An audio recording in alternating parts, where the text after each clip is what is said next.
The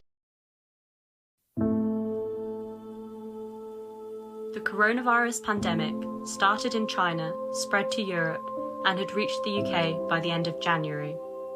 The Delta variant is driving a surge of hospitalisation and deaths. It has at least 3 mutations and is 60% more transmissible. The daily COVID-19 cases has passed more than 20,000 in numbers daily in Malaysia, with a total of 1,384,353 cases and 11,968 deaths as of the 14th of August 2021. As the death toll surpasses the SARS outbreak, the infection rate for this outbreak is much higher. The UK's Prime Minister declaring a war with an invisible enemy. Not just in the airports, but grocery stores and even Starbucks, they check your temperature.